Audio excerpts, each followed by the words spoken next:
The tiny wings fluttered, just as I'd imagined they would. I waved my hand over the prototype, and the thumb-sized rectangles of translucent plastic followed. And the closer I got to the surface, the more rapidly each plastic wing beat up and down. The sound was just like the now still hummingbirds inside my head. The real sculpture could be massive. I surveyed my garden from the low table in the pagoda. There wasn't much space left between the crisscrossing walks for another kinetic sculpture, and I didn't want to crowd the ones already there. Each piece interacted with the next one like one big Rube Goldberg machine. But I could line the smooth bamboo fence with this piece. As you walked by it, a ripple of hummingbird wings would follow you like thoughts chasing.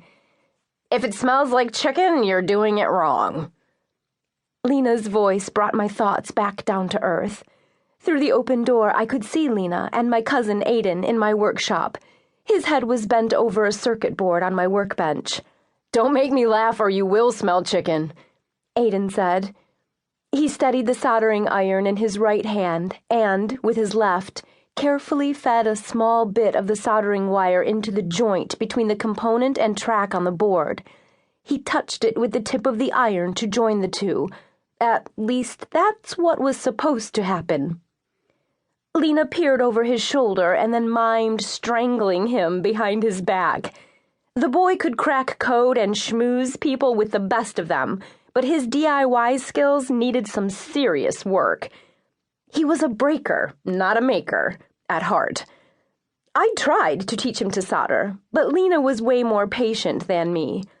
She stroked her lip ring thoughtfully as she watched Aiden work. She glanced up and caught me looking at her. I blushed, but she just smiled. I was such a newbie at this romance thing. "The joint is supposed to look like a tiny little volcano," Lena said calmly, turning her attention back to Aiden. Apparently, it did not. Aiden tossed the board onto the table. I could see a blob of flux on the PCB from here. "We could use solderless breadboard or printed circuits," Aiden protested. He had a point. A breadboard or printed circuit might have been easier, but these units needed to be sturdy. The little white boxes might go anywhere, outside, in attics, wherever. Lena stole a glance at me over her delightfully nerdy black glasses and then sighed dramatically. "You wanted to help."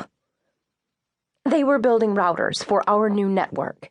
We'd moved up a level of defunct old-school tech, from radios to ad hoc Wi-Fi networks. Very 2012. Aiden had hacked together some rather genius code to make the software work, and now he wanted to learn more of the hardware side. Lena and I could make the nodes much faster alone, but you can't learn if you don't do. The MemeNet and Lena, with all her little projects, had taken over my workshop. She rifled through the other crap on the workbench until she found what she was looking for. "Time to learn desoldering," Lena said with a certain amount of earnest glee as she brandished a copper desoldering braid at Aiden. She winked at me.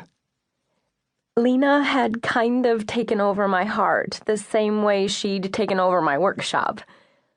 We met in the park, over an old 64-bit game console. We'd both reached for it at Sun Yu's stall, and I found myself looking up at that lip ring of hers. She is several inches taller than me. I let her have the PlayStation, and she traded Yu an oscilloscope for it. Lena and Big Steven were bartering what they'd salvaged from their workshop in the Rocket Garden. That's what they called the old Transportation Museum scrapyard. It was full of rocket parts and other museum cast-offs. They'd narrowly escaped getting picked up at the rave themselves. Steven figured they'd better move their gear out of the old junkyard in case someone talked.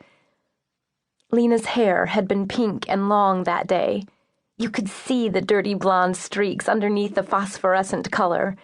Now her hair was short and dark, which made her steel blue eyes sparkle through behind her glasses. And the lip ring? Well, it was hot. That day, I traded her an old payphone.